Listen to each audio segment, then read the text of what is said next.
Happy Halloween, everyone, and welcome to the Metroidvania Review official stream, Blasphemous Part 4. And hi, Nick. How's it going? You having a spooky day? It's going to be spookier as we hopefully make some progress. I don't know if you caught the stream from last time, Nick. Did you manage to... Did you watch it at all? Did you see what happened? Yeah, we blasphemed, and... So Nick's not caught up. So... if you notice, I think we started at 10% last time, and now we're almost 40%. And that you were an hour. So we got good last week. I think mostly it was that we went and did a later boss sooner. Also, I noticed that I had like 1,800 or 18,000 Tears of Atonement on my first file. So I went and experimented at the church a little bit and figured out how it works. Didn't have enough to unlock the teleporting power, so I don't know exactly how that works yet. But let me just do a little quick recap for Nick's sake. So we started up here. We came around this area here. There is a boss that unlocks one of the doors. So this is where we're trying to go. This is where the Turian entrance is. The Super Metroid Turian entrance is. Anyway, one of the bosses is actually right next to it, which is... I was thinking about that from a level design perspective, whether or not that was good or bad, and it's whatever. It's just a boss. He was easy, beat him on the second try, and then there's this crazy platforming section over here, and we came down into Grievance Ascends, which is where we are at now, and this is where we died. Cool. So, last time we ran into some interesting characters that made me think about like what the plot is to this game a little bit more, and I'm not paying attention to wall monsters. So I think we kill these things in one hit now. I couldn't find any confirmation that getting Mea Culpa upgrades actually increases your damage. But anecdotally, it seems to. We should have taken better... Yeah, I don't think you were killing those things in one hit. It's possible that down here they're just weaker. So I guess once we head back up to the cathedral area, that would be one way to test it. Seems like that would be confusing bad design, to have an enemy that looks exactly the same, but is stronger or weaker, at least, like, I don't know, shift its color. Yeah, I agree. So Silverant is asking, good morning, Silverant. Morning for me, anyway. He's asking whether or not we can parry the dudes in the wall now, and I don't know. I haven't tried. We can try that next time we see one. If he's close enough to the ground to allow me to parry, since you can't parry in the air. I had to test to see if you could parry in the air before I confirmed that, because I've gotten things wrong. So I was thinking, the name of the game is Blasphemous, but everybody here seems to be really towing the line of, like, playing out their, what's the word? Their punishments, their... Maybe I should look at my map before I move forward. You don't think you don't think anybody's blaspheming? Yeah, so who's blaspheming here? So, like, who's the game named after? So, we get visited by the miracle every time we beat one of these bosses, like the melty face person comes in. Oh, that's the miracle? I think so. Didn't they declare themselves as the miracle? Like, I could be misremembering. We're doing this, once a week, so I may not have that correct, but I'm pretty sure that's the miracle. We're going to beat another one of those bosses, so we'll find out soon enough. And I apologize, I have a cough drop that I'm trying to stop the... this is a perfect enemy to test the... You think the main character is the one blaspheming? Yeah, that seems to be the most likely candidate.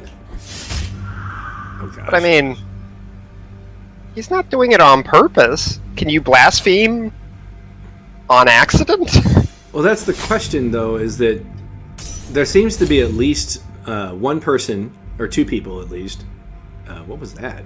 Like the enemy came out and then disappeared. Alright, we're just going to use all our potions and then test the parry on this guy, because I'm probably going to die soon. You can parry it, but it doesn't do anything. Counter. I think that I did down the guys up in the mountain area, too. Have you gotten any more magic spells, or do you still just have that ground thing? We have one new magic spell. It increases it's like a buff that increases our attack speed, which makes it the most useful spell.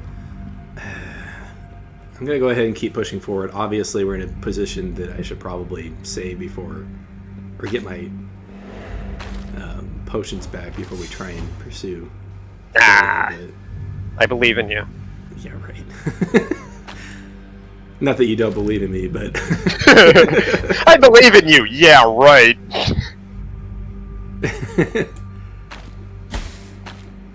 So this is where we died before, and it was the poison that killed us, and it's probably going to be the poison that kills us again. But hey, at least we don't have to get 2 guilt fragments when we come back. Do you get an upgrade that lets you survive the poison? Because there was like an item all the way down at the bottom. So Silverant is referring to the reward for... Okay, so you literally can't sit at the top of that. So how do you do this without taking poison damage? Can you bounce across the top of these platforms? Okay, so that's just barely... Alright, that didn't make sense to me from a visual perspective. I think it was...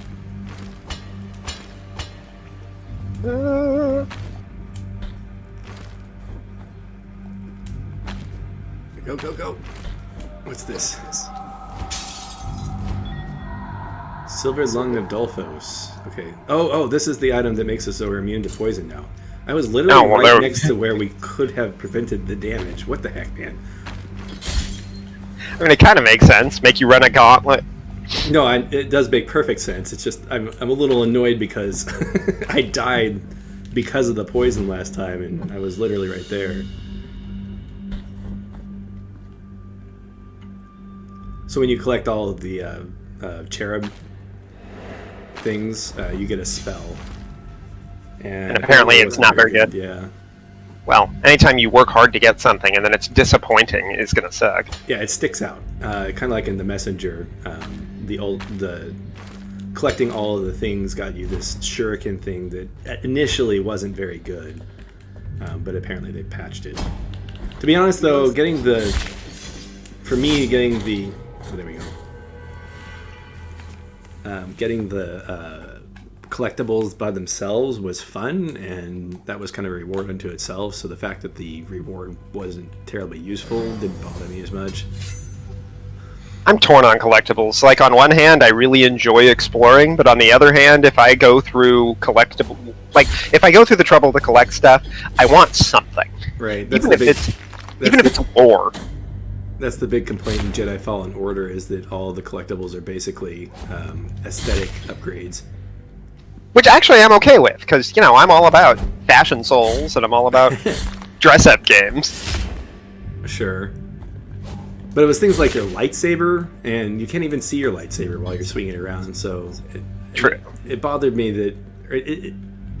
It didn't seem like it was that good to me. Yeah, it wasn't worth it. But there were some fun skins that you could get for your character. Alright. So last time I went like a whole hour and a half without... Well, not an hour and a half, that's the entire stream. But like an hour without dying. And then I came down here and the poison killed me. I mean, were you just in like an easier area? Did you go to like the area that the game intended you to go first? I think that is the order that you're intended to go. Where we went first is probably the last place you should go out of the first 3. So lessons learned from this stream. Eventually I want to stream Dark Souls and call it the beginner's guide stream, because I have an idea of what I consider the easiest way to get through that game. I am not an expert in this game. I'm not expert in Dark Souls either, but I played this game once before this stream, so I couldn't hardly tell you what the best route is. You should stream Noita sometime. That'd be a good Wednesday stream. I think so too. Actually, that would be one that Master would love to stream for his pick, but that's up to him. It is super fun. So am I getting a PS5? I don't know.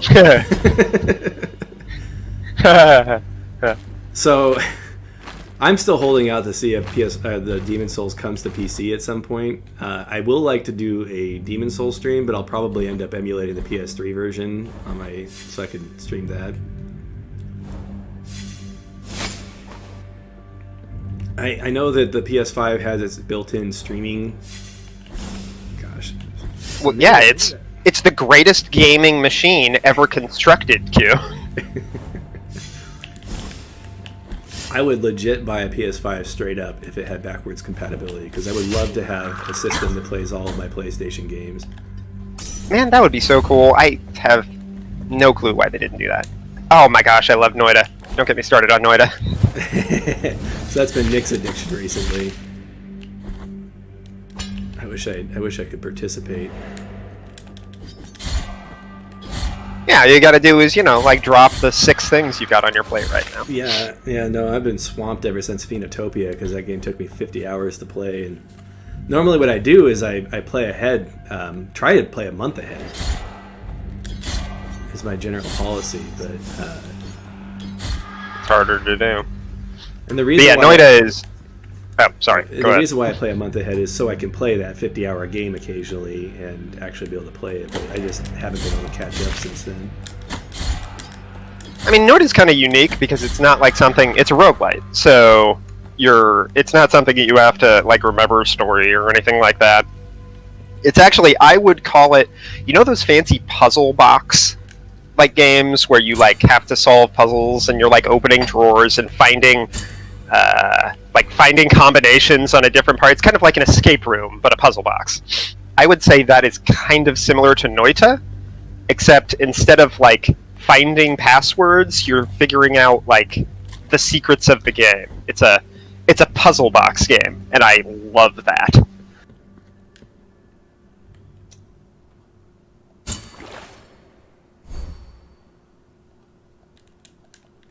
Okay, so maximum fervor increased. So they added a DLC, not to change the subject from Noita. No, you're fine. I'm really interested in Noita, and I would love to get addicted to it. Also, it's hey, Sphere Kurban, welcome. Oh gosh, that's awesome. And the fact that that Hempley, the guy who worked on ESA, worked on it makes it even more interesting to me. So they added a DLC to this game that allows you to increase the amount of health that your bile flasks restores. However, it costs you a bile flask, so you reduce the number of your bile flasks to increase the amount that it restores. So faster healing for less total healing. Yes, and that's an interesting balancing factor. I don't know if you can get more total healing out of having more biles or not. Like, there's a math problem there. It'd be interesting because Hollow Knight gives you the option to speed up healing, but I don't think it doesn't reduce your total healing or anything like that. It just takes up slots.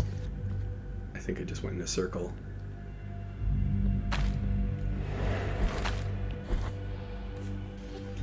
Yeah.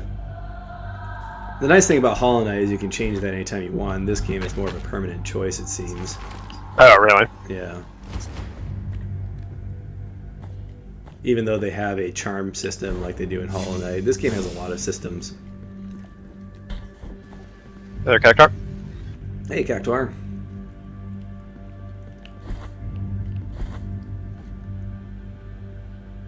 So, Nick thinks that Master should do Noita next time it's his turn. Oh. Or I could do it. I could do it blind, I guess. I just think it'd be a good Wednesday stream game. Yeah, I think it's an excellent one, especially being a roguelike. The nice thing, because the whole point of the Wednesday stream is more chat than it is to show off a game. Okay, it looks like both of these have a board beneath them. Oh, do I need to increase my my voice a little bit? Let me go ahead and change that real fast. Thank you. Let's change that to... How's that sound? Is that better?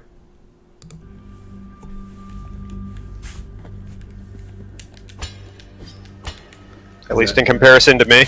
Yeah, at least in comparison to Nick. And let's see here.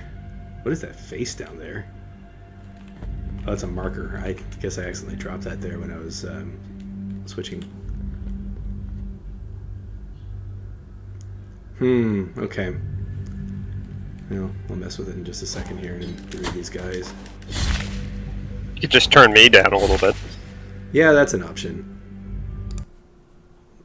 It's possible that you're still up higher from that 1 week that you were talking to it too. True. How's that? Is that better? In comparison to me. Or is Nick too quiet now? Or he's like, nah, turn him down just a little bit more. A little more. Perfect. We did that to somebody on World of Warcraft one time when we were playing. Really turned him all the way down. Yeah, we turned him all the way down because he was just being annoying that day. That wasn't very nice.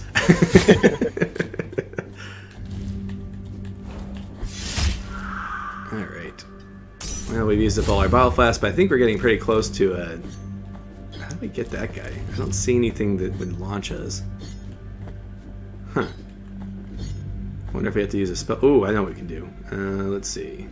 Do I have that equipped? Oh, send your magic spell up the wall? Yeah, that's what I'm thinking. Okay, I do have it equipped. Although I have to time it correctly. Alright, so when he's moving towards it, start. Perfect. Oh, I feel clever now. Nice. We made a spell work for us. I don't know. That's actually a good question. I mean, why aren't babies caged?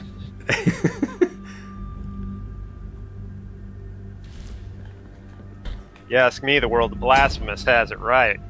I mean, think about cribs. They're basically cages. That's true. They're just in their cribs. There, we figured it out. It's and their cribs, perfectly innocent. Their cribs fly.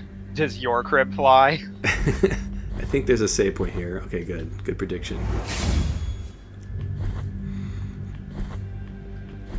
Alright, and then I think to the left over here, there's a lady that I think we have all of the quest items for now. That is one advantage of coming here last, is that you can finish this quest while you're here. Of course, coming here first lets you have the poison lung in order to do some of the stuff in the upper area. What if freeing the babies is what's blasphemous? Alright. Let's give some melted coins. I like how this is like adventure game logic here. With this gold that melts between Is that a giant ball of hair? I reject the riches of my betrothed. I think so.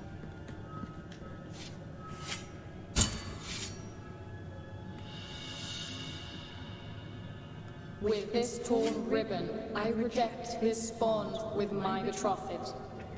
So here's the thing, is that I'm not sure if this tells you, like on the plate, what it's asking for if you don't have the item.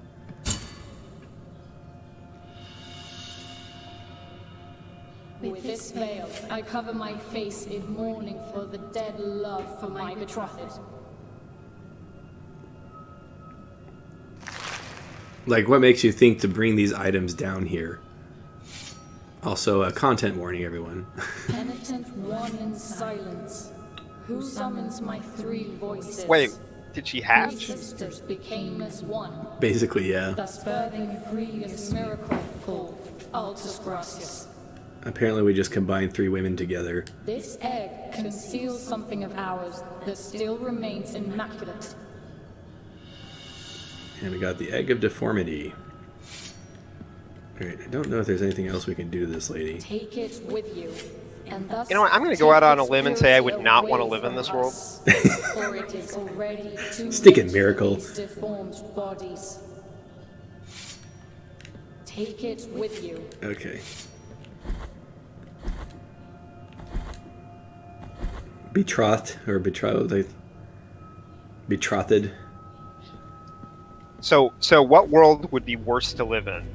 So, okay. Blasphemous or Dark Souls? Probably Dark Souls. Well, I don't know. Actually, that's a good question. Because they're both pretty bad. Okay, so we don't have that as a relic yet, but it becomes a relic. So Cactuar was saying that that's a creature based off of Spanish medieval lore, which is actually really interesting. That's good to know. That's neat. Like I said, I think part of the reason why I'm so confused in the lore is that I don't necessarily know its sources. Like when I play it, so my bachelor's degree is in Asian studies, so I know a lot of Japanese like mythology, Chinese mythology, even Korean mythology. So when I play something like that, it like makes perfect sense to me. But this is completely, or this is not as familiar to me. She's looking rough. So I'm actually kind of glad that we used her so we could see this. How did she look the second time? The hair that grows silvery on my trembling legs. Our pact has yet to be concluded, as has your arduous enterprise. She just had gray hair last time, and she didn't look very good. So I was saying last time, I'm like, boy, I don't know how bad she can look next time, and she looks like a zombie. Penitent one. She's gonna be like a pile of bones. Oh, she dies after this. Spoiler alert. Oh.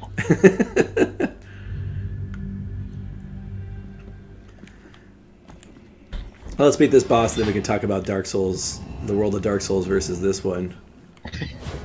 Okay, so we have to fight the 3 English ones.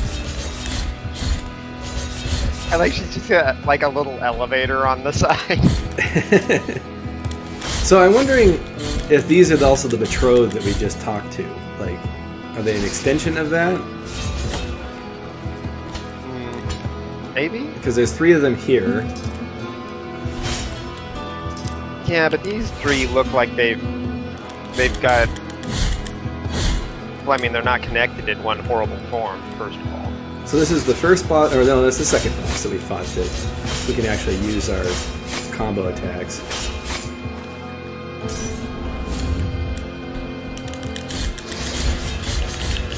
These guys are going down pretty quickly. Again, probably because we had our Maya Culpa upgrades. Hitting all 3 at once is pretty powerful. Oh. This is the downside of letting you fight bosses in any order that you want. You end up kind of mitigating the challenge of that's the argument that later fought bosses. That's the argument that Mark Brown always makes. He's a smart dude. I don't know though, like I get the argument, but done correctly, I think it can be interesting. Like, take Mega Man, for instance, and I know that you're not necessarily a Mega Man fan, but in my opinion, it's fun to choose the order that you to do things, even if you do it correctly in an optimal order, you have all the weaknesses you need to trivialize the game. Sure, but I mean that's because of like specific upgrades. Like, what if in Mega Man, every time you beat a boss, your Buster did 15% more damage? Yeah, that's true. And that's not something that happens in Mega Man. You just get different ways to attack things. So, again, that was why I said done correctly. Sure. Like, he made the same argument in Dark Souls, that the second half of the game has that issue that you're more leveled up for the later parts. And I don't disagree that the second half of Dark Souls has its problems, but I don't think that's one of its problems, because in Dark Souls, if you know what you're doing, you can have a max level weapon before you even get to Honor Londo. So... Well, yeah, but what are the chances you can figure that out without going onto the internet? Sure, but with that said, it doesn't make a difference for that. For that aspect of the game, that isn't the open issue, in my opinion. Sure. The problem with the second half of Dark Souls is that it's kind of incomplete. So Kaldroth mentioned in Mega Man X5, the bosses actually leveled up. Okay, I'm being too reckless and talking too much. So Kaldroth mentioned in Mega Man X5, the bosses leveled up. That's true, but it's not because of the order you do it. It's because of that countdown timer. And interestingly, one of the more optimal ways to play Mega Man X5, if you want to be the most powerful, is to level up all the bosses and do them at the lowest timer possible, so that you could get their maximum equipable reward. Oh, they're just starting with this time, huh? I guess that answers my question whether or not this phase was HP based or not. Coded or not, yeah. Alright, I should probably focus. That's the real reason the first boss took so long. I was here distracting you. There's a Wednesday night discussion called Roth. Save points next to bosses. Ah, jeez. That's Nick's thing too. Nick has a few words about that. Yeah, I do. We bring that up almost every stream that we have that as an option. Destroy Space Aliens was cool in that you just had a checkpoint right outside the boss's door. Oh, what game was I playing? It was Kunai. Had a checkpoint right next to the boss, but the problem was that it saved the game at that point. Okay, so you do have iframes when you slide. Or at the very least, I slid at the right time on that one. Sure. She's like, I'm not even... Wait, why hasn't she been healing? She doesn't heal unless you're like below a third of your health, so it can get kind of tricky. So in Kunai, it actually saved the game outside the boss, and that was a problem. And they may have patched this out, so what I'm saying may not be relevant anymore. But if you're having trouble with the final boss, you couldn't leave to explore. Oh, you were locked. You had a dead game. Yeah, you were locked in. So you either had to get good or start over the game from the beginning, and that was an issue. Yeah, that's bad. That, in my opinion, is one of the cardinal sins of a Metroidvania game, is locking you into a boss fight. I mean, unless it's a game where you don't get any kind of upgrade, and leaving and coming back wouldn't afford any kind of advantage. Right, and that's the problem with... Oh gosh. That was just bad timing.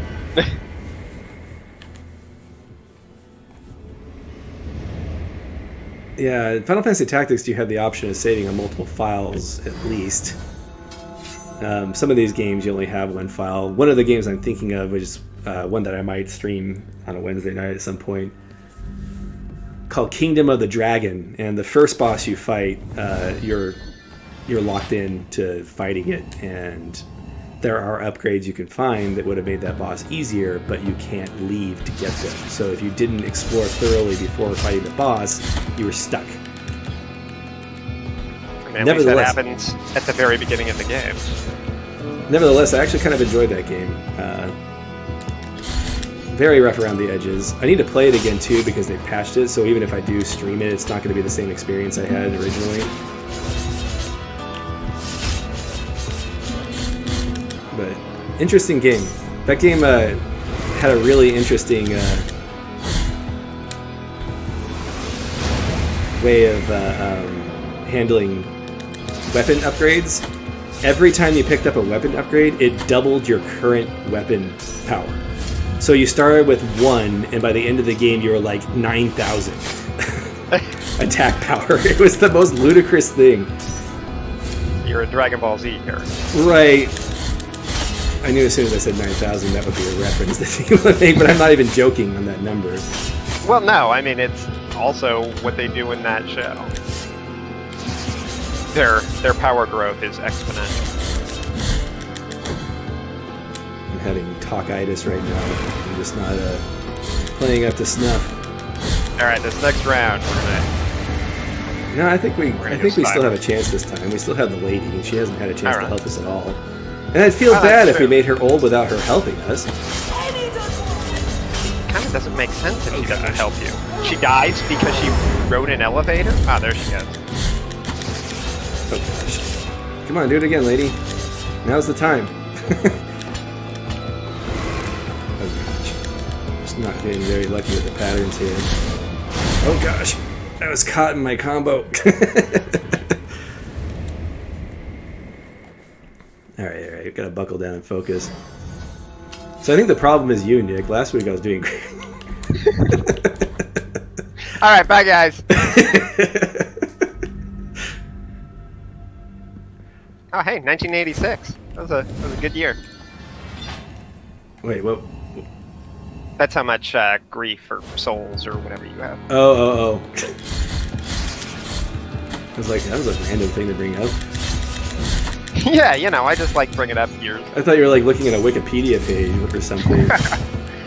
Yeah, whenever you stream, I look at the history of the world. Oh no, I'm coming up on 1987. Ugh. Reagan, am I right? That's against the rules. What? That's not politics. I just meant because he ate all those jelly beans. Stupid jelly bean president.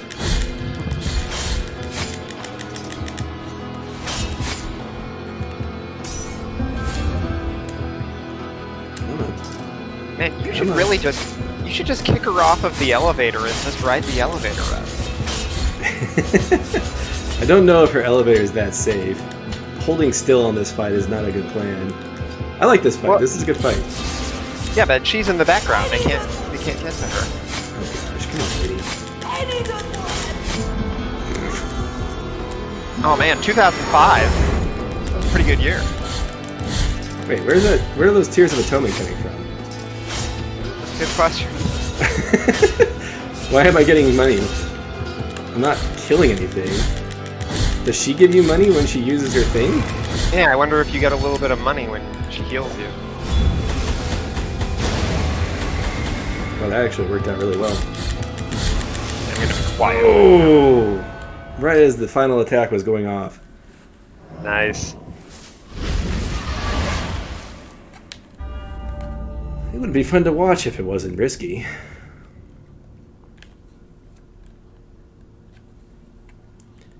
But yes, it is nice when you can just go straight back to a boss after killing it. That's what I'm saying. I feel fortunate. Oh man, the year about taking 3829. this victory.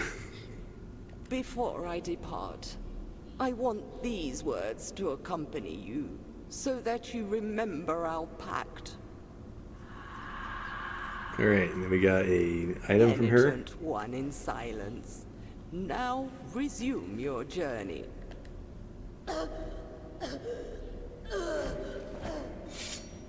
Yeah, it was a cool boss. I like that boss. And yeah, she's dead. Oh, she just flomps down right at your feet. Yeah. Sad lady. Okay, so this is the part where I thought that we'd talk to the miracle, so let's confirm this. Wait, why is it an old man?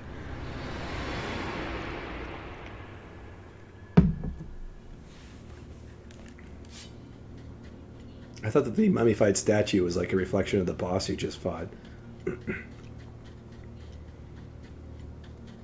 mummified corpse. In the name Are those of corpse the waves? ordeal and the sons of the miracle, Okay, so she's related to the miracle. gold in my visage melt and erase the contrition of your soul. Heart of guilt, return now from the dream.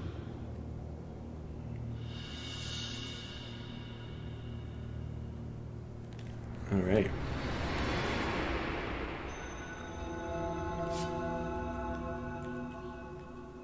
We actually were able to enter the church from the first boss.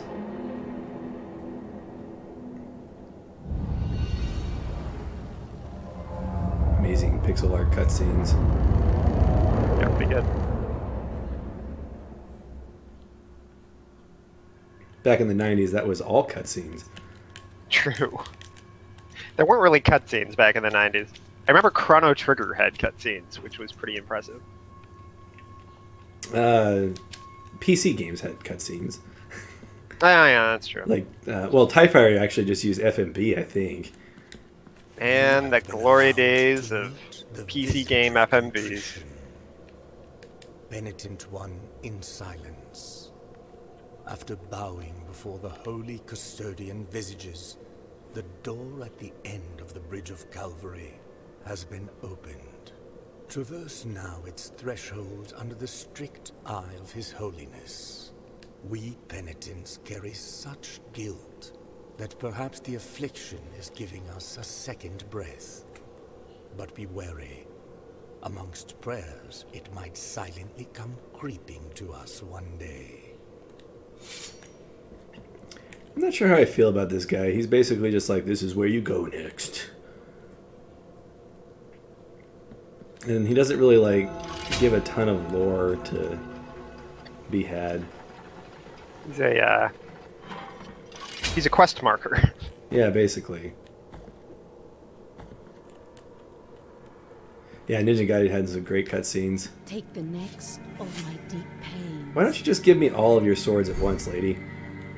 That would be really helpful.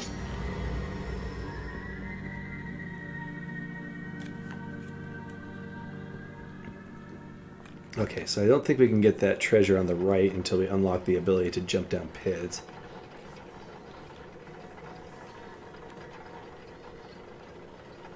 I don't think.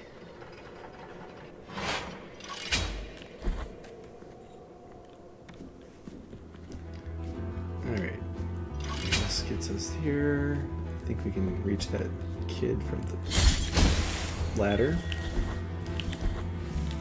We're pretty close to getting the ability from the babies. Alright, so let's see. So this puts us right next to the village, it looks like. We have some business in the village, so let's just walk back over there. Oh god. That was close. Go spend your money. Oh. Yeah, we're gonna go drop off all of our souls at the... I'm just gonna keep calling them souls because I'm never gonna stop. That's basically what it is. Yeah, our Tears of Atonement at the donation box.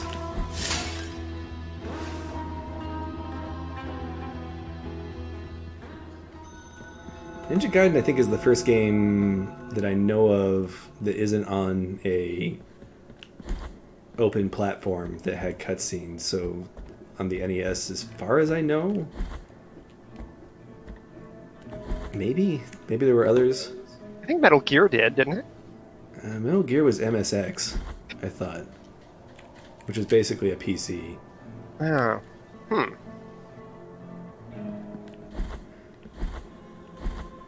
So, after experimenting with this, you don't get your treasures until you come back to the church. Oh, that's too bad. How close are you to the 20 grand for teleportation? So last time I think I'm close to 1,000. It sounds like we just hit the next tier. It makes kind of a noise.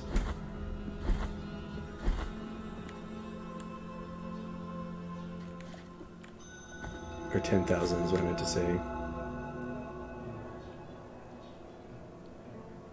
So then there's like people in here, but I don't know what these people do.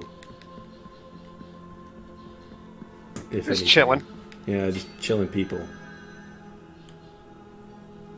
I mean, of all the places I've seen in this game, this looks like one of the better ones. Well, this is DLC, so... Oh, you mean like in a nice place? Yeah. That's true. It's not covered in gore, and these people aren't turning into tree monsters. Okay, we didn't find any body parts. There's some good exploration that we can do in this area here, but I think we're going to move on for a little bit until... Oh, we have dry clothes we can give.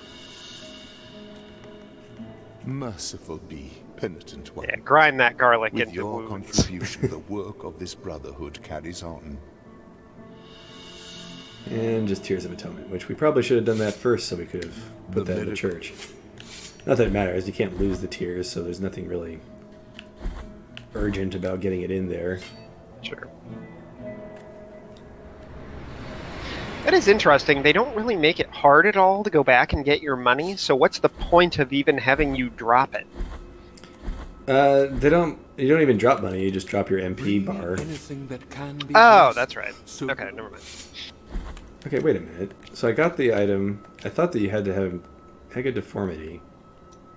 Where does this go? Cruelty. I don't remember where this goes. Oh well. We have a knot that we can go give, so let's go do that.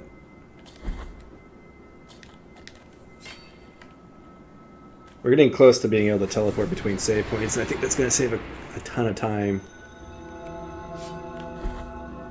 Angel that I fought. Are you talking about the one on top of the cathedral area? Like this area? In Close Covenant? Tree stuck by lightning. Oh, okay, so that goes there. Alright, I understand now. Well, we're teleporting to that area anyway, so... And I said that we need to do some exploration there. Let's go ahead and do it now. I don't see any reason why not. Unless everyone's dying to see what the Turian area looks like.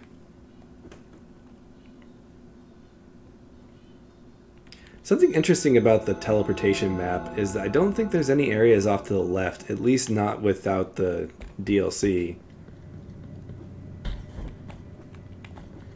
But maybe the DLC will fill that area in. Yeah. DLC is a good time to bridge those narrative gaps.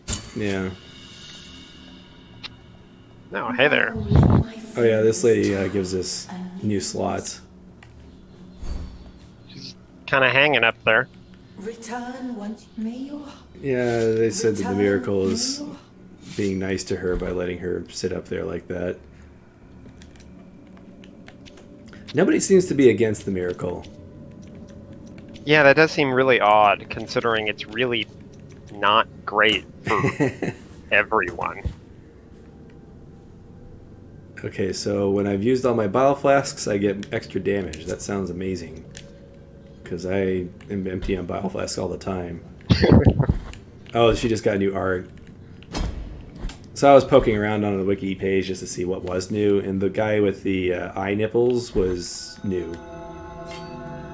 Eye nipples? Yeah, we'll have to take a look at him, but we don't have any. He's the one who upgrades your bile flasks. Oh, alright. We'll see him when we actually get around to upgrading him. Alright, let's go put the egg in the roaster.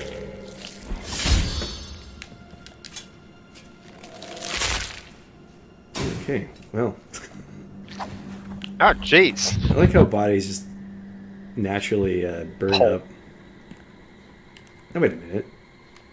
Where is the burner? Is that over here? Must be over there. Oh, I missed it. Darn. I probably could have made it, but I didn't want to risk it. So, bringing things back to the world of Dark Souls versus the world of this, know what this kind of feels like? This feels like what Dark Souls would feel like if you played the game, like, before everything got incredibly bad. Like, Dark Souls feels post-apocalyptic. This just feels apocalyptic. This is during the apocalypse. Hey, look, another empty vial vessel. Nice. That item that makes those platforms appear is really nice. Oh, that's a seraphim. Oh, with the multiple wings. Yeah, remember seraph turtles from high school? They were 4 winged turtles. I don't remember that. Yeah, they had 4 wings and long claws. Was this something that we made up? Yeah, that was a comic thing. Oh.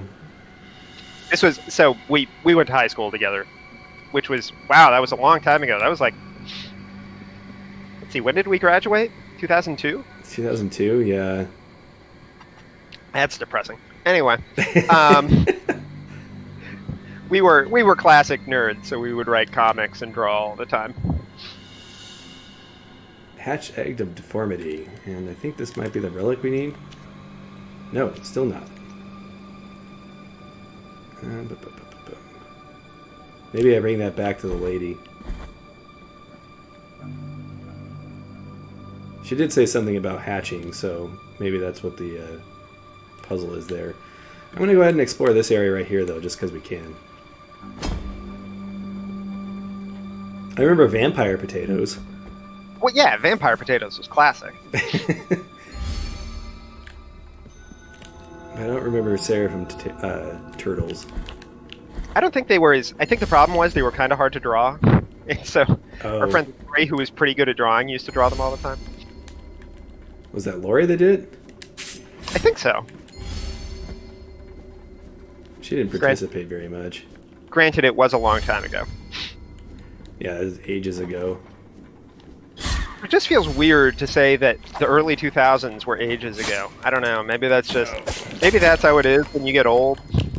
Yeah, that's pretty much how it is. You know, these visceral kills aren't really all that useful because they don't like fall. Oops.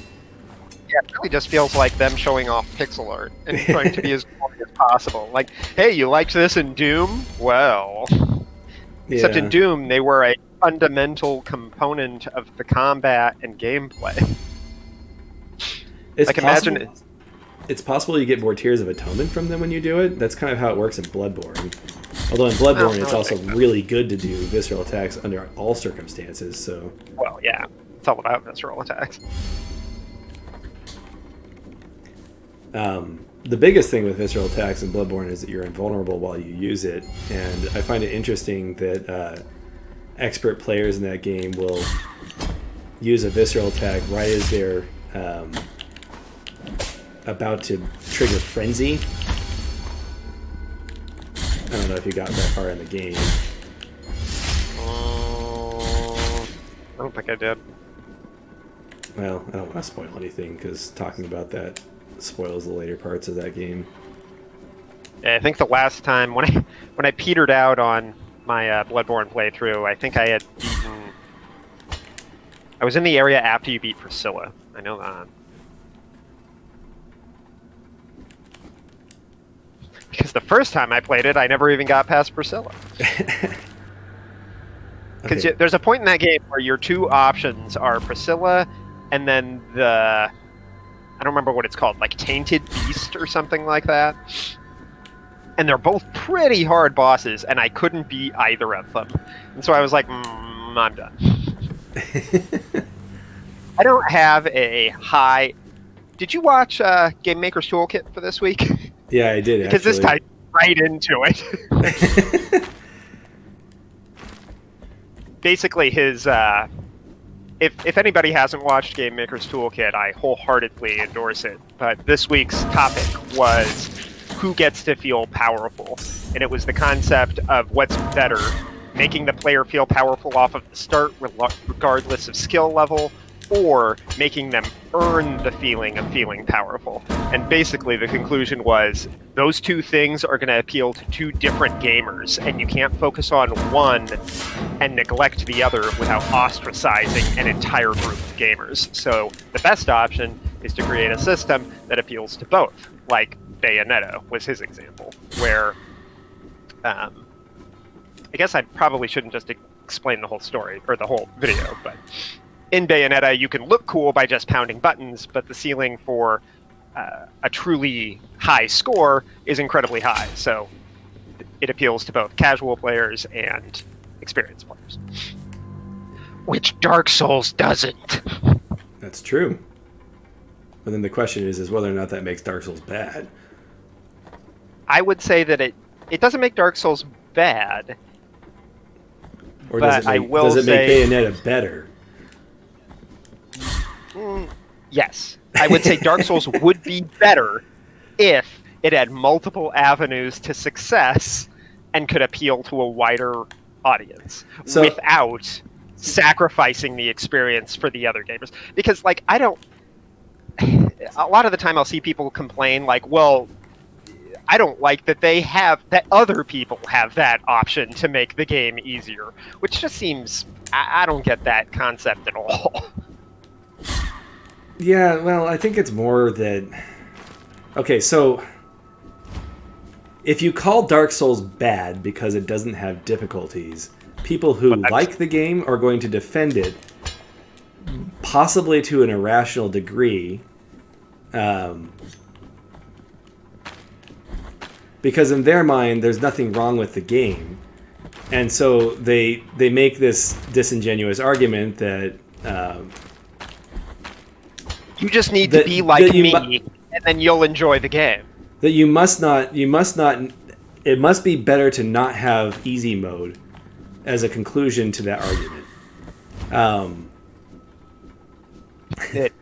That just makes no sense to me.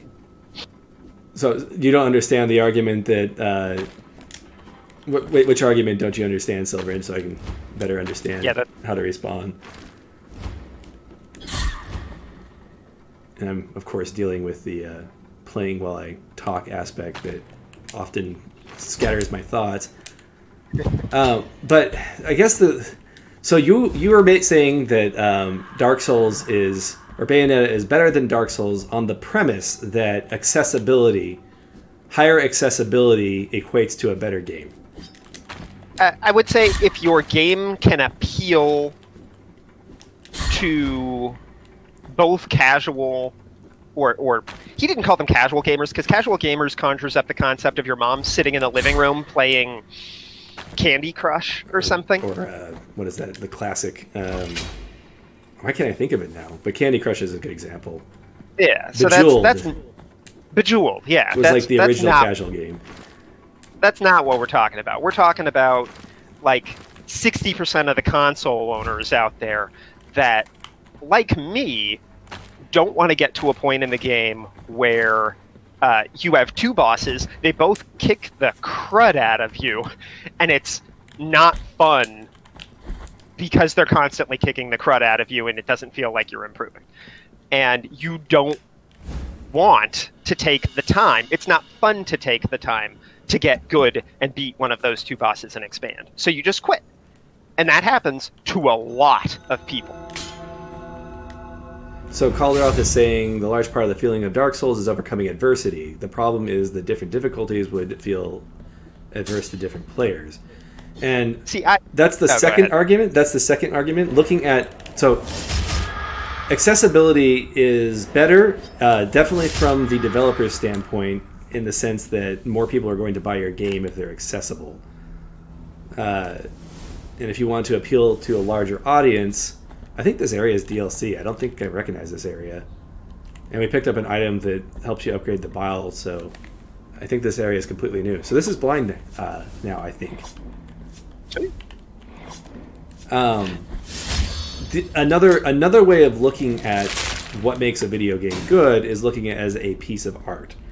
And if you look at Dark Souls as a expression of an idea, then adding difficulties would devalue that expression.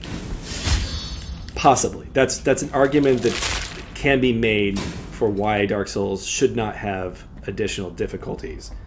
It's not a matter of excluding people, but rather you will not be playing the same game as someone else if you could change that difficulty. I mean, I'd say my response to that would be, what if you painted a painting and you put it at the top of a winding staircase and then said, climbing the staircase is a fundamental component to viewing my painting. And then somebody in a wheelchair goes, oh, right, okay. And that's the counter argument, is that you have people who literally cannot do the thing. However, with that said, there could be an art piece that requires you to climb a staircase, and I think that would be a completely valid expression. Let's go ahead and read this thing real quick. Beneath the earth, the paths are misleading. It is the lie that haunts these tunnels. The wind, or how the wind and the roar of the waves can be heard, and yet there is no wind or sea. Not even the blue flame atop the masts burns our hands. And that is completely useless. It seems like there's a puzzle in here, but I can't reach that last lamp, and it doesn't seem to do anything when I hit these lamps. So one of my other favorite Mark Brown videos is the one on Celeste, where he talks about this concept. That's a great one. And I think that's a video that everybody should watch, because one of the things I like about Mark Brown is he seems to have an understanding of both sides of the arguments. And I think an important factor in discussing these things is to not devalue anyone's opinions in the process of making your argument. Oh, yeah, absolutely. Because your position, Nick, is, I think, important. I think people should be able to enjoy what they've purchased. And that's the other argument you hear is, I paid $60 for this game, so I should have fun with it. I am entitled to fun as a result of this. It seems like there's maybe there's a new movement upgrade that lets you use lamps somehow. Yeah, maybe like a grapple hook or something. Yeah, I don't remember anything like this. Maybe if I hit it, I can double jump. Nope. That did not happen. Well, maybe there's something at the end of this pathway. It does seem to be a model that this game takes. Yeah. This area is completely new, I think. They made the... I'm sure you've heard the argument, but as far as the feeling of accomplishment being the primary motivation for beating bosses, when I play Dark Souls games and when I play Bloodborne games, when I fight a boss 50 times and finally beat him, I usually just feel exhausted and start dreading the next boss I have to fight. And I doubt I'm alone in that. So the whole feeling of accomplishment. That is a good sign the game is not for you. That means you weren't having fun at all in the first place while you were fighting the boss, I think. Yeah. I think. That's how I would interpret that. Except it seemed to that feeling, I don't know if I grew as a gamer or I changed, or if Dark Souls games changed. Because that feeling of frustration and dread for fighting the next boss was far less obvious, and it didn't bog the game down when I was playing Dark Souls 3. It was actually a corrupted save that got me to quit playing Dark Souls 3. If that hadn't happened, I probably would have beaten the game. Sure. Dark Souls 3 is definitely different than the other Souls games in a lot of different ways. Comparing it to Bloodborne, you actually have the option of having a shield, which is the new friendly design that Dark Souls has in general. Sure. Let's go ahead and explore at the bottom of this, because I think there might be poison down there. No, that's just a blocked off passageway. We need to go over here, and I think this is where the poison is. So let's go this way. What would be interesting is to talk to somebody that designs games like this, and talk about DLC, and whether or not you take future DLC into consideration while you are designing your game. I think it depends on the game, definitely. Well, yeah. But I mean, is that good or bad? Do you want your original design to be one complete package, or is it better to pre-plan DLC? I think it depends on how you're monetizing your game and what your development costs are as well. Nobody likes to hear this, but one of the reasons why we do DLC in the gaming industry is because games are underpriced at $60, arguably. Selling games digitally has no physical overhead or manufacturing costs, so theoretically, if you took volume into account, then you could charge $20 for your game and sell it to 5 million people versus $60 to 1 million people. Sure. But everybody has a finite amount of time to play games, so you're competing with movies and books and everything else as well whenever you make a piece of media, and it's only going to get worse. So it's all about economics. For something like this, it must be around here. The bell will not stop ringing. I hear the jingling even in my dreams. My hands are wounded from the digging. It must be around here. One more wound. I can hear it close by. So this is actually a hint. My hands are wounded. I understand because you can go underneath here. However, I can't actually get it because I don't have the item that lets me jump on water. I actually preferred my hands are wounded from the dinging. So, in Blasphemous case... Okay, so this is another... We'll go ahead and use this one. In Blasphemous case... it's weird that they have multiple of those statues. I guess it's just an ad hoc healing place if you need to. In Blasphemous case, it had a lot of criticism when it was initially released, and its Metacritic score, I think, was probably lower than they wanted it to be. I remember early on, it kind of got blasted. Yeah, so I think in general, it has overall positive reviews on Steam. I think it's at 80%, which isn't too bad. But I think the motivation for DLC in this game was to rectify some of the criticisms that they received. Yeah, I know, I understand that, but I think you can refill vials at any... you don't need to go to a new pool location to make a new vial, is why I was a little bit confused. I don't think you do, anyway. We have Quicksilver now, though, so we'll get to see Eye Nipple Guy soon. Nice, it's all coming together. Yeah.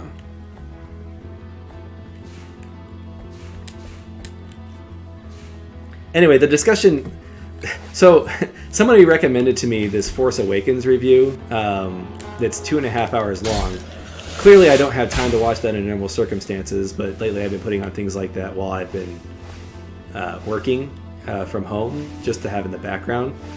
Anyway, he spends like 45 minutes in his review arguing why he's allowed to use the word objectively bad in his reviews. And interesting discussion. How's it going, Salmes? I'm guessing you didn't agree. That word interesting is a bad word because it can mean good things and it can mean bad things. His point is that there are facts that you can use to... Okay, we can't go through without the water jumping anyway. His point is that there are facts you can judge a piece of work on that are not opinion-based. Like, for instance, if the graphics are... like if the graphics jank around or glitchy or aren't what they're supposed to be doing, then objectively, then that is not conducive to the goals of what the person is trying to accomplish. Yeah, I think certain technical aspects you can judge objectively, like frame rate or something like that. But then you get into the problem of if the game plays at 30 frames a second, there's a good number of people that are going to call that unplayable, and there's a good number of people that are going to say, who cares? Right. Welcome, Daydreamer80. That's crazy, Cactuar. That would make the game a lot harder. Not having the poison item. Right, and that's ultimately what the problem with calling it objective is that, like, if you take my 3-year-old, they'll think that playing in a box is hilarious fun, but if you told an adult, here's a box, go have fun, they're going to say no, and is that objectively bad at that point? Like... I don't know, I think I'd have fun with a box. Like, you could have fun with a box, but how big a box? Maybe I'm making a bad example here, but are any of these... Wait, let's go back to the box. But like in his argument, he points out that you can't say that something is objectively beautiful because it is inherently subjective. But calling something good or bad in a piece of art is going to have to be subjective. Like that is not. There are objective things you can say about the art. Like for instance, the resolution on this game is 720 or whatever, and you can use that to support your subjective argument. But ultimately, when I'm saying this game is good or bad, it is going to be my opinion. I personally believe that there is a truth out there. But none of us are omniscient. Well, and none of us are a monolith. Where right. Everybody interprets everything a little bit differently. Correct. And also, I mean, with art... there are people out there that will evaluate art on technical merits. So, like, painting ability. I couldn't go and get oil paints and slather it all on a canvas and then bring it to an art school, and they wouldn't be like, "Oh yeah, brilliant." So one of the parts of his 45-minute defense against his use of the word objective was basically defaming other internet reviewers and calling them bad. And one of the ones they called bad was Just Right, who is actually somebody I enjoy quite a bit. Just Right is also kind of has my position in that you really can't use the word objective when calling something good or bad as a whole piece of work. Oh yeah. Wait, was that his argument, that you can call the piece of work in its entirety objectively bad? No, I don't think that was his argument. What his argument is that you could call aspects of it objectively bad based on the information available. But your counter argument with the frame rate is a good example of why that doesn't hold up. Yeah, why that's problematic. I don't know if it's Mahler. I can't remember his name. But in any case, Just Right has this great video on the subject of... we were supposed to go talk to Nipple Dude. Let's go talk to Nipple Dude. Nice. I was about to walk towards the where we're supposed to go next, but I think we need to go talk to Nipple Dude. This is gonna be the highlight of my day.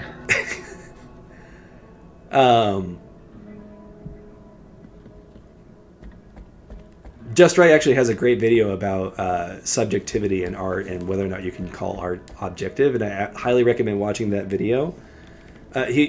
Within a framework, like for instance, I have my idea of what makes a good game, and you could argue that within that framework I am objectively making decisions based on the contents of those games. However, that only applies to my framework and whether or not you agree with my framework.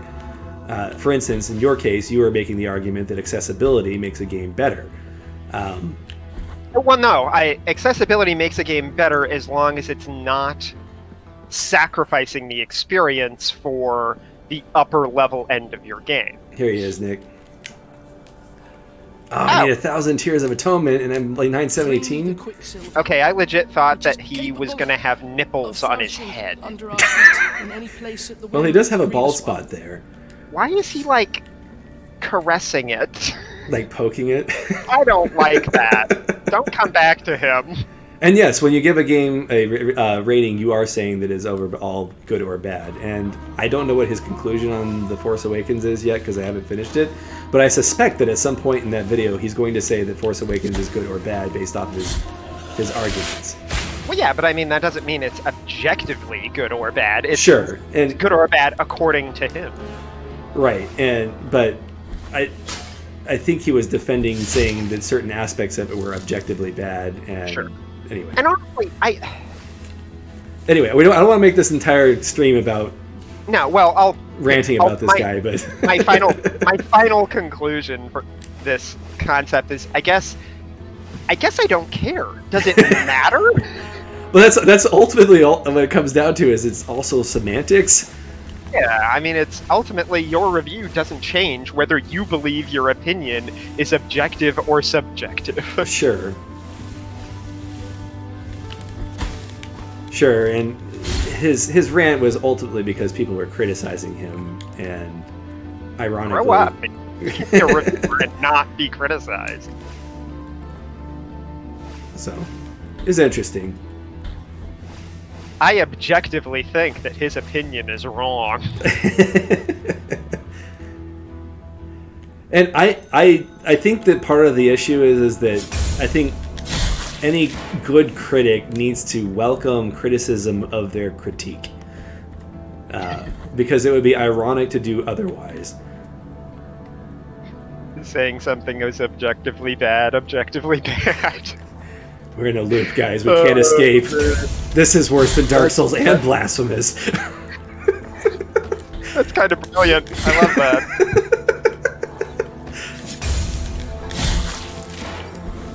Okay, I seem to be losing...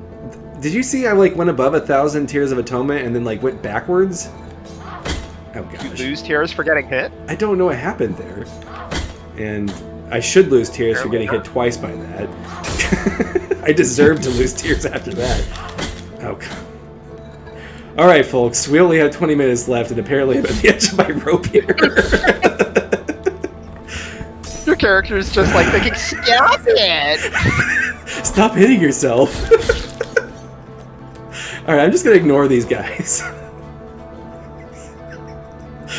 I would go back and pay for the eye nipple guy's item, but that's a long walk and I'll just go to the next teleport point to do that. And he is objectively creepy.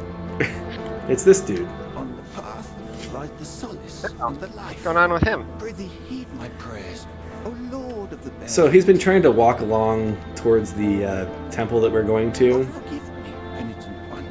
Without my knowing, amidst prayers, our roles and faults become intertwined once more.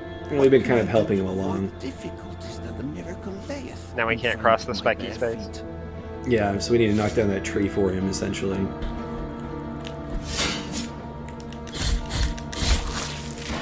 I like how his head just pops off.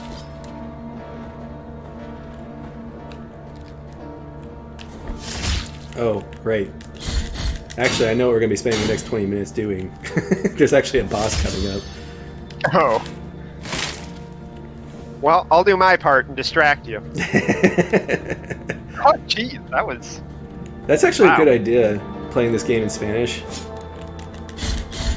Cool. Of course, I would feel like I'd have to read it if I did that.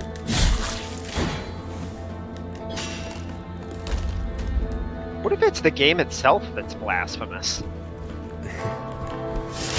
Oh, I can't go through this guy at all. Oh, jeez. Oh, no.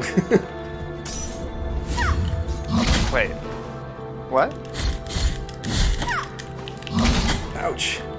He's just really tough. I bet your magic could be pretty effective. Yeah, I was about to say, I'm about to use it. Oh, I killed him. Well, obviously that was... It was my pro tip. Oh, penitent one, is it true that the roads are free? Wondrous vision thou allowest me to behold. Blessed be our encounter. That's good that the Spanish dub is really good. Dubbing is one of my pet peeves. Increases dodging distance. Maybe later.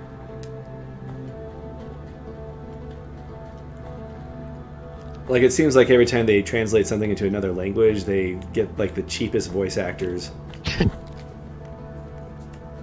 Yeah, but it's another language. You can't tell. That would be an argument if you didn't have native speakers helping with the localization. Okay, so this is, in my opinion, the hardest boss in the game.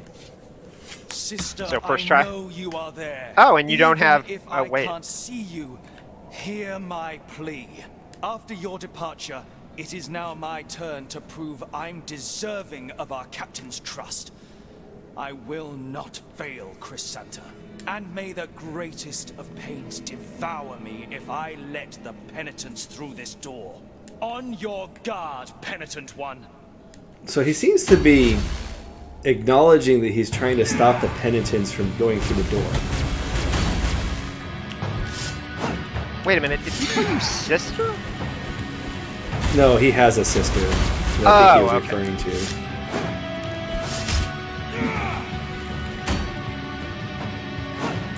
It's too bad you don't have that girl to suck the life out of. I'm just watching his pattern to kind of figure out what I need to dodge and what I don't need to dodge. Whoops. Obviously I need to dodge that. Yeah, she's like the second to final boss, I think. Spoiler alert. Yeah, I definitely want to upgrade that file flask to heal more because that doesn't heal very much at all. Okay. I have to go talk to Creepy Nipple Guy. Yeah, we don't have aging lady to help us this time. Well, that's not necessarily a bad thing. Okay, I might have to redo my charms to do well on this boss. Actually, that's kind of crummy. If they give you Aging Lady to heal and make the boss fights a little bit easier earlier in the game, and then they take that away here, this fight is going to be an enormous like skill stack that you're going to get stuck on.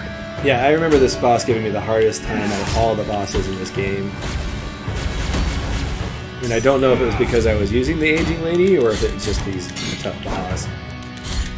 Well, I'm getting him down to like half HP. Of course, I've used all of my potions to get there. I'm kind of watching him and trying to decide what charms are the best things to equip after I lose this. Alright, so when the lightning appears, as long as I'm the furthest to the edge of the screen, I'm fine. Oops. Need to be careful about using that. I think you can stand between the lightning bolts.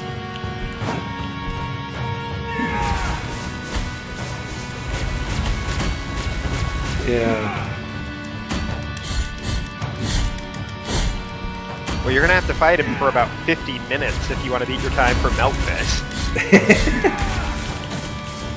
Well, theoretically, because this boss gave me such a hard time the first time, I have a little bit of get good left over. Now that Angel Lady's coming. Okay. Oh. So that's his sister? Yeah, I actually didn't do too bad considering I was face-taking all the damage there. Maybe they nerfed him.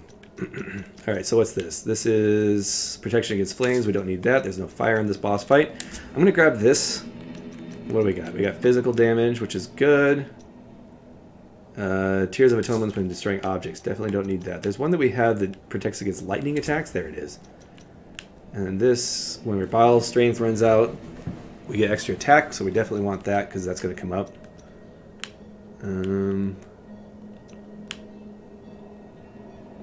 Increases defenses when we are low on health. Let's see what these toes do. Reduces dodging cooldown. Okay, so now we can dodge further. So that'll help us trying to get away from the lightning, I think.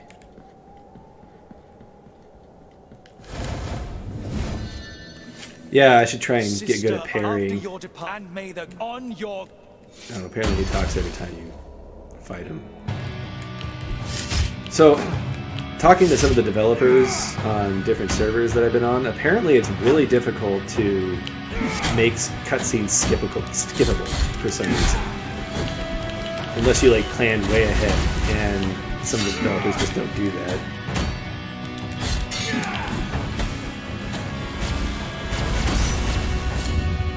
My argument would be don't have the cutscene, but well, yeah. If you have an issue with that.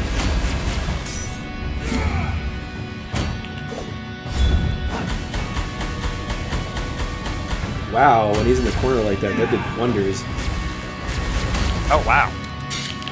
Whoops. Okay, I actually managed to parry that. Okay, you don't want to stand close to him all the time. Although that didn't do too much damage. Yeah. Part of me is motivated to use all of my battle flasks early on just so I can have the damage increase, but I know that's a dangerous thing to do. Well, I mean, as long as you're not wasting them, it's fine. Healing's healing. Yeah. Whoops. Now's the time. Nope. No, now's not the time. Stay right there, we're fine.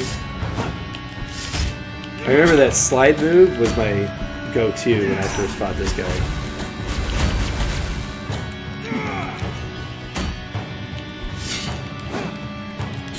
I don't think I've played them in from Ashes yet.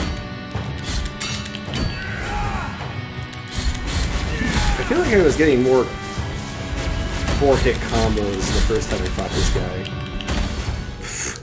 Okay, that was the wrong time to slide. I was trying to get to the other side of him so I wasn't cornered. That's the Dark Souls style first-person shooter, isn't it? Yeah, I think we got it.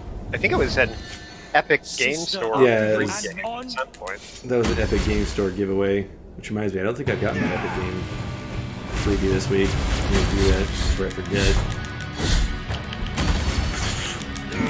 Note to self, don't try and slide to the right of him until he's made his attack already. So this is a good time to get a 4-hit combo. In fact, if I just wait the entire time, I'm actually not sure how I'm supposed to dodge that when I'm in the corner like that.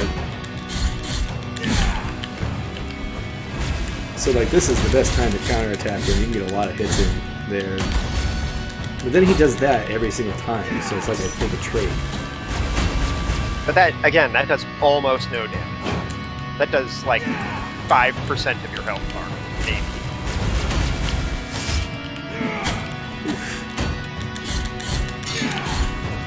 Yeah, I want to say that this guy got a nerf. Because it's easier than I remember. Third-person shooter roguelite Souls game sounds like a combination of every popular genre going on right now. There needs to be a dating sim too. Oh, and there need to be survival elements, I guess. Oh yeah. You need to be able to build a house for your girlfriend. Oh gosh. Yeah, and also multiplayer. It needs to be multiplayer, and there needs to be a mystery element to it. Oh, and there needs to be a the multiplayer needs to be a battle royale. Yeah. And have dances. And skins that you can buy for $20 a piece. And a gotcha. Oh gosh. Okay, so that's not really good unless he's right next to the wall. Whoops. So for like the last 3 health bars, he has that angel helping him. I think that's what really makes this boss the hardest. So you gotta go, maybe going into that stage of the fight with no health flasks is not the best idea. So you gotta just not get hit. Alright, I got 10 minutes to get this done. Theoretically, the fight should only take like 2 minutes. That's kind of interesting. Sister, after your and Okay. on your I could probably mix some pairing in there and actually try and get good at that. Pairing is a mechanic that I have not been good at for as much Dark Souls as I played. I've gotten good at it in Dark Souls 1. But it is not one that I get good at very easily. But I feel like getting good at parrying requires a lot more work than getting good at anything else. 'Cause it's all about studying individual attacks. Yeah, I was about to say, I think it's more about knowing specific bosses' moves and whatever. And so I've never... That's why Sekiro is all about that. Right, and that's why I haven't really gotten into Sekiro yet, is because I have a lot of getting good to do with that game before I get into it. I remember when Sekiro came out, in a review, somebody said that it kind of felt like the boss fights, to an extent, play out like DDR, where you're just trying to get timings perfectly right. And I was like, oh. Like, that sounds like the complete opposite of what I would enjoy. It's different. I like it. It's exciting. It's fast, but it is different enough that none of my Souls experience is helpful. I don't know if permadeath is necessarily popular, because some games like Swords of Ditto or whatever had to patch it out. Because yeah, I feel like if you have permadeath, it needs to be a fundamental component of the game. Like Doom Eternal has that mode where you only have one life, and that's popular for like streamers to do, but I have no idea why any casual gamer, or even just a gamer playing on their own, would want to do that to themselves. You're not getting destroyed, you're just being penitent. Yeah, this is part of the miracle right here.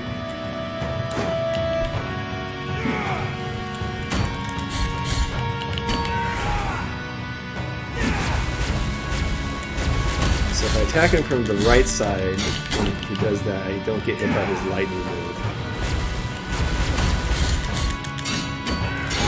For some reason, he's able to stop the combo now. I don't know if that's...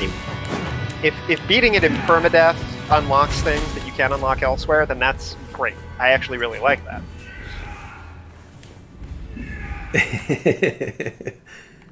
The soundtrack is pretty good.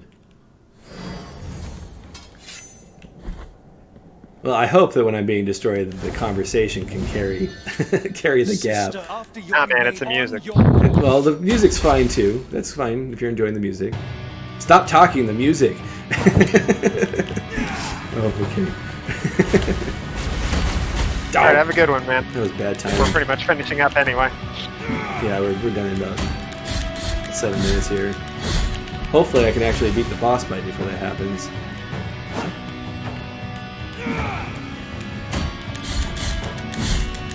Thanks for coming, Salmes. Come on. I'm having luck luring him to the edges of the screen, I think. Seems like one of those bosses that you can learn to oh, nope. Yeah. Until it doesn't work. Yeah. The edge does seem to be kind of safer zones in this fight. Whoops. Well, not my first vial, so that's not too bad for what we've been doing so far.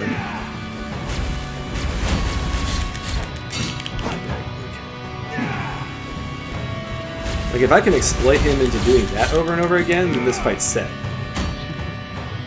Little sister shows.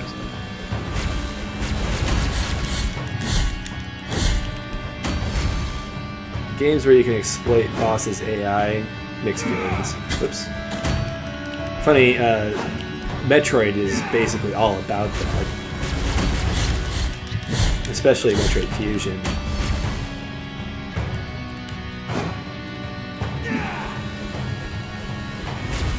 I should play Metroid Fusion. I think it's the hardest one. Well, that's not saying much. I mean, I'm not exactly a pro gamer, and I don't have trouble with any of the Metroids. Sure. Whoops. You said you hadn't played Super Metroid. I had beaten Super Metroid. Oh,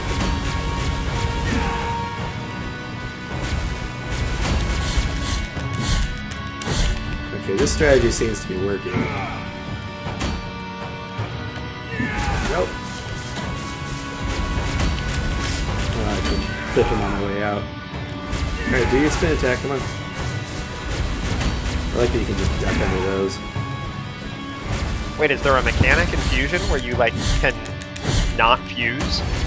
There might be, like, an extra mode.